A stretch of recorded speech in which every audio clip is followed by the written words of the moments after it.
Welcome to the Deep Dive Spirituality Conversations podcast. I'm your host, Brian Russell, and today is going to be the third in a series of episodes that I've been doing on lessons from coaching pastors and spiritual leaders. And this episode is entitled Key Growth Steps for Pastors and Spiritual Leaders. We're going to do a deep dive into some of the things that I've learned, mostly about myself ultimately, and then how I've seen both students in my seminary classroom thrive and flourish, as well as the many pastors that I have the privilege of being friends with, and also many of the pastors that I have the privilege of serving as their coach during this season of their life in ministry. Now, I sort of backed my way into coaching. You can go back and listen to 2 episodes ago. A lot of it came from my own desire to rebuild, regrow, retool, and not even desire. It was a necessity, right? It's like I shared that quote that I like so much. There's no greater motivation than no other option.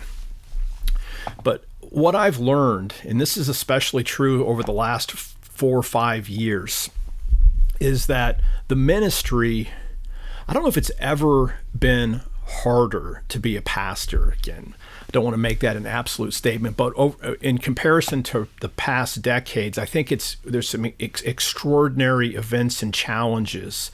It's trickier navigating marriages as pastors, and that's true for both male and female pastors. It's different dynamic than it was in the past. I think the demands in the modern world, social media, the way that denominations measure success, the sense of competition that sometimes takes place, which is ultimately unhealthy between pastors and even other churches, has made things more complicated. The COVID-19 and its repercussions, where so many people are isolated, has made it harder. And then also just the denominational infighting that, again, I'm most familiar with the people called Methodists, the various Methodist denomination, but this isn't a new thing either. Lots of denominations have had significant hemorrhages and challenges, and all of that, let alone the responsibility, even though it's a privilege to serve a local church, makes being a pastor difficult. Now, I first noticed the challenge just within my seminary classrooms. We mostly teach hybrid classes where students come in for, what it's turned into is basically 2.5-day immersions. What I began to notice in my students, and I saw this maybe even 8-9 years ago, where more and more the students who were coming into my classroom were exhausted upon arrival. And they were literally trying to shoehorn classes on top of their already busy schedule of juggling family and church responsibilities, worried about finances, all of those things. And so I figured out that if I was going to be an effective teacher, I had to serve and bless my students with personal growth insights about setting up a rule of life that was sustainable. A lot of times Christians, or especially pastors, will come up with this really complicated set of things that I think I should be doing for my spiritual health, and then you can't do it because it's too much, and then you feel guilty about doing the things that you think you should be doing, and you get this vicious cycle that just leads to the exhaustion, overwork. Again, beyond even the classroom, you can see there's been statistics of many, many, many pastors dropping out of the ministry. Okay. Now, I began listening because I'm just super curious, because I'd seen my own life basically beginning to rebound, and I had come through an incredibly stressful personal crisis where I basically, you can go back and listen to other episodes where I talk about it, but I had basically hemorrhaged in almost every part of my life. But I found ways to tap in to what I really needed, which was grace, that allowed me to sustain and begin to navigate my way out. I learned mindsets. I learned spiritual practices that built new spiritual muscles, and so on and so forth. And so I started teaching my students this. And then over time, as I shared a couple episodes ago, that grew into a coaching practice. But here's some of the kind of things that I would almost call these secrets that pastors, ministers sometimes carry. And I have to say I resonate with many of these things myself. Sometimes ministry can feel more like a burden or a cross to bear than a joy-filled calling. Ministry can sometimes feel like more of a burden than a joy-filled calling. That's a little secret that sometimes it's hard for us as pastors to admit. Sometimes, as a pastor, I can feel trapped by an all-consuming job description.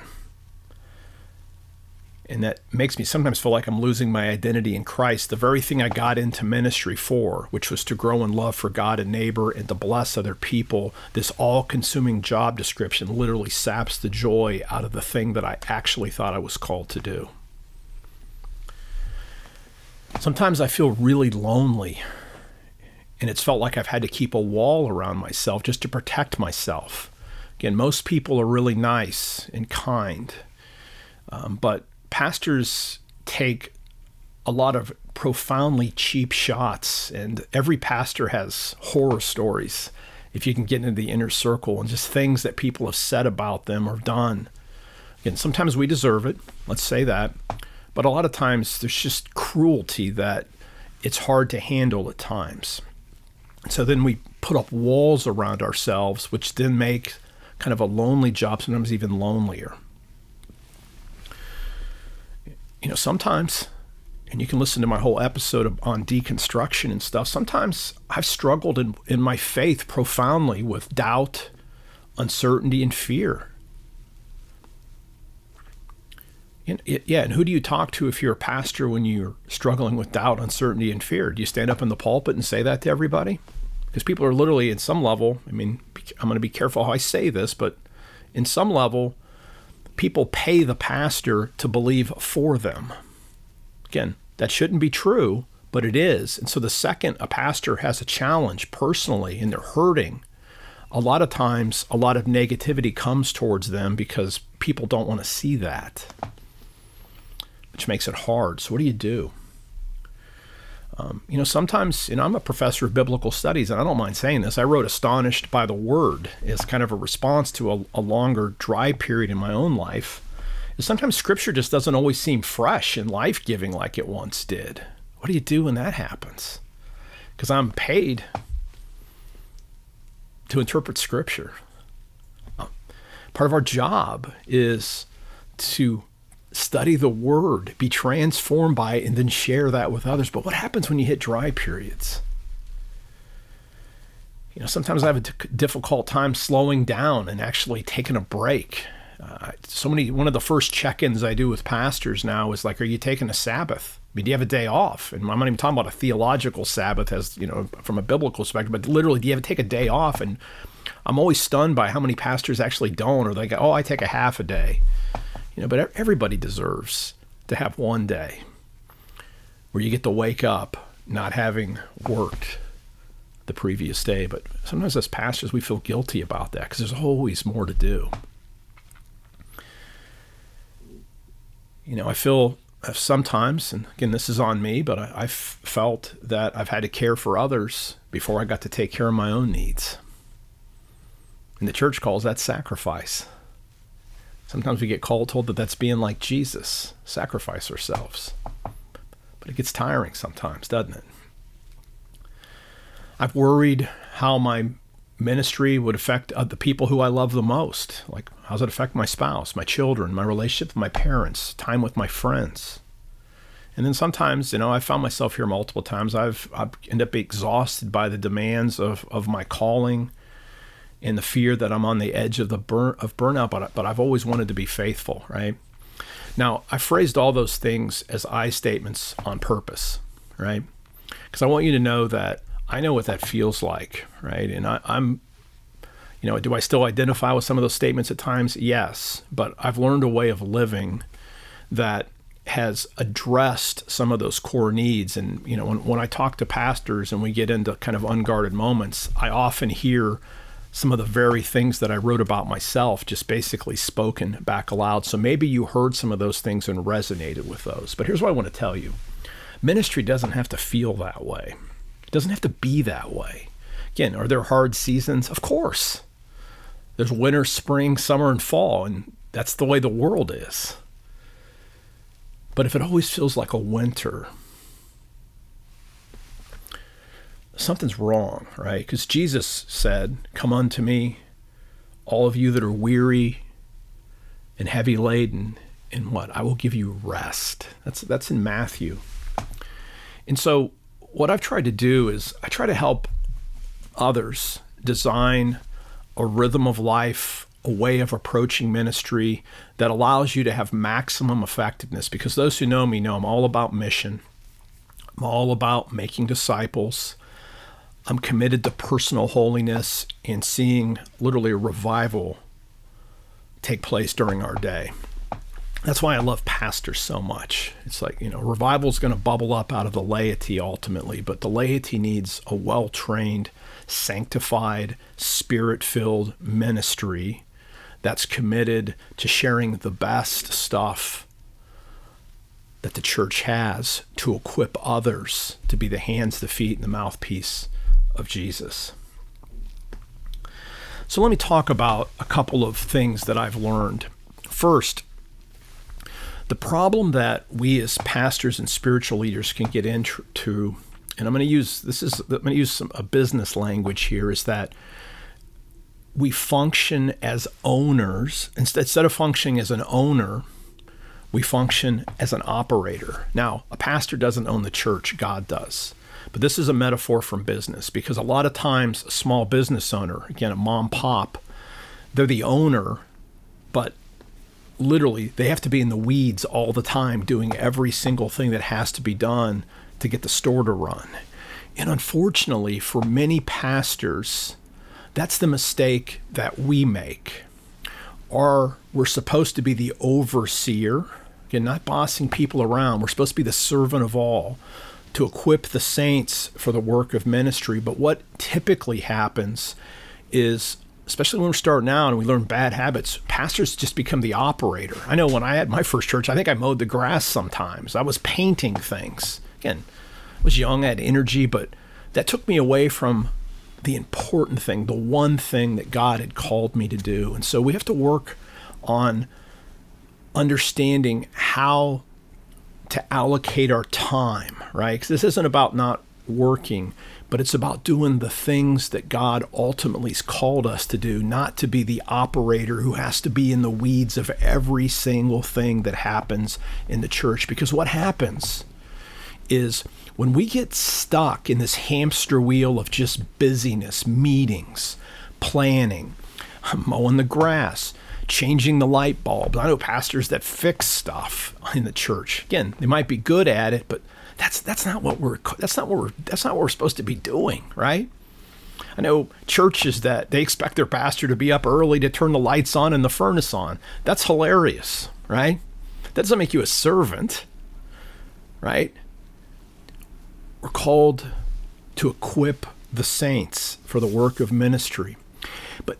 And we're called to serve out of an identity, not out of a role. If you look at any pastor's job description, it's almost suffocating. Like I'm most familiar with the United Methodist Church Book of Discipline, and there's this whole, it's supposed to be a paragraph, but it's literally pages that lists everything that the senior pastor's supposed to do. It's literally everything. And we can slowly then, burnout comes when we identify with our role instead of identifying and ministering out of our true identity as persons loved by Jesus. And so my life becomes a list of things I should be doing. And unfortunately for pastors, that includes studying the Bible, praying. And so the things that are life-giving become things that we should be doing. And that slowly causes us to rust out. And when I say rust out, I'm thinking of my days when I grew up in the north where it snowed and there was salt on the roads, and literally cars, think they fixed this now. They have different coatings they put underneath cars. But in the old days, chassis under cars would literally just rust over the years. And every once in a while, they just collapse. That's a rust out. But how many of us in our spiritual lives just slowly rust out because we do our ministry out of our role, not our identity? Let me just give you a quick tip here right now. If you want to thrive and flourish in ministry, this is one of the things I've learned from coaching. There's a really simple practice, right? There's always stuff that has to be done. But focus on these two questions. Number one, and I'll put this on the rubric of commit to your core practice and your one thing. Just ask yourself, what does my soul really need? Right now in this season, what's the spiritual practice? What's the means of grace that if I avail myself to that and open myself up, it's going to fuel my soul to give me the spiritual strength and the muscles that I need to serve and bless others? You ask me what's that for me? It's really simple. It's centering prayer, right? Again, I have other things I do. I read scripture, I pray. But if you're asking me what the key practice is, I would say it's centering prayer in my journaling, in my continual engagement with scripture. That's the practices that for me are literally non-negotiable. And if you're struggling right now in your ministry, the first thing I would say, make sure you take a Sabbath. Number two, double down on whatever your spiritual practice is that fuels your soul. Make it a non-negotiable. That'll change your life. And then do the second thing. And this is what I mean by the one thing, right? Pastors, again, we have this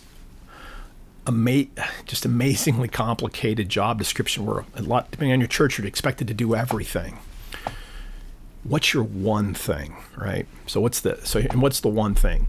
What's the thing that God's uniquely gifted you to do? It's the song that God made you to sing. What is it? And if you find that one thing, here's what it's going to look like. It's that one thing that you could spend even 15 minutes a day doing it. And as long as you got to do that thing, you could do everything else that's under your level of responsibility and you would be happy. Like for me, what's my one thing? It's content creation, it's study, it's writing, right? So like, for example, when I was a dean at Asbury Seminary, I'm not gifted for administration. I did it out of service. I did it because I wanted to help the Orlando campus stay open. I did it because I was able to be entrepreneurial, but administration is not my gift. And so basically I would sit all day in meetings and talk about brain frying and even frustrating at a profound level. But here's how I figured out what I did. I got in, I'd always go to my office early and I did centering prayer.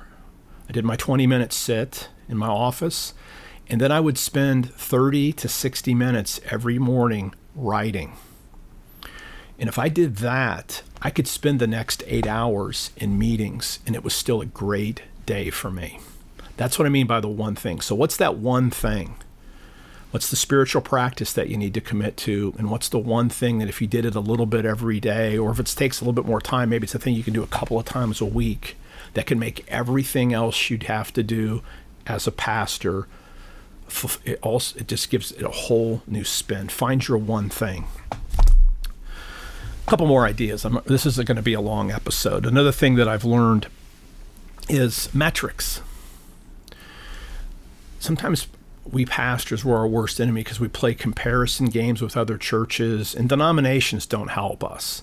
They want us to report on things like baptisms, how many professions of faith, what our attendance is. And so literally, instead of having a worship service and looking out there, you're counting like, oh my gosh, there's only X number of people here, counting the offering. And again, those things have some importance, right? But here's the truth, right? A lot of that has no reflection whatsoever on the pastor. It has to do with the context where the church is located. It has to do with who was the pastor before you. It has to do with a lot of things that really aren't in your control. And those aren't the right metrics, right? Yeah, of course, every church wants to have lots of baptisms and professions of faith. But what if you're in a season where like the big employer in that area just moved out and everybody got laid off and had to move? I mean, your church is going to take a huge drop. Or like a COVID happens. That challenge, that wasn't anybody's fault, right? So here's the thing. those are what we call lag metrics. You have to put systems in place. Like if you want to grow your church, any church can grow. Okay, assuming there's people around. Okay, but you have to measure not that, because basically those are lag metrics. It could be 10 years before you see those numbers change. You have to learn how to measure lead metrics. Like if you want people to show up, how is your church engaging the community, right? I mean, you have to figure out not to measure not the end result. You need to learn how to measure the little things that add up over time that give you the result. That's one of the things I work with in coaching. It's like one of the things I love to do is have a pastor. It's like, okay, you write your own job description, and what do you want to be evaluated on? What's the fair way to evaluate your ministry? Not these external things where it's out of your control. Like if you want your church to grow, what are the things that you can measure yourself on over the next year or 3 years, that if you do these things, you may end up with a growing church? You know, like one of the easy things is this. If you want a growing church, start discipling a small group of people. Spend several years working with, say, 3 to 5 men and women in a small group. Teach them how to share their faith, how to do evangelism, how to do spiritual formation for themselves, and they're going to become the people then that replicate that, and it's a slow game. So it's critical for pastors. What I've learned is to set up the right metrics. So if you want to get a great score at the end of the game, how do you win the first quarter, the second quarter, the third quarter, the fourth quarter? All right, makes sense. Again, I can say more, but that's something I've learned. And then the last thing I want to just touch on would be what I call having the wrong blueprint for ministry. You know what I've discovered in my own growth is I'm oftentimes my own worst enemy, right? And oftentimes we have these sort of hidden mindsets, or we even have these covert contracts that we run. What do I mean by covert contract? A lot of pastors run on this. If I just work really hard and am nice to everybody, everybody should like me. If I'm sacrificial in how I live, when something goes south in my life, the church should be understanding, right? But notice what there is there. There's an unspoken expectation of a quid pro quo relationship with our congregations. We have these covert contracts that I don't have to state my needs. And matter of fact, my needs don't matter, but if I just meet everybody else's needs, my needs are going to get met. Friends, that sets you absolutely up for burnout and disappointment. I don't know how many pastors I've heard just these horror stories. Like they were voted out. I had a friend that literally, while he was gone for a couple days, he comes back and the church decided the associate pastor was going to be the pastor and basically fired the person kind of covertly, right? And then they're like, hey, I did all this stuff. That's a covert contract, right?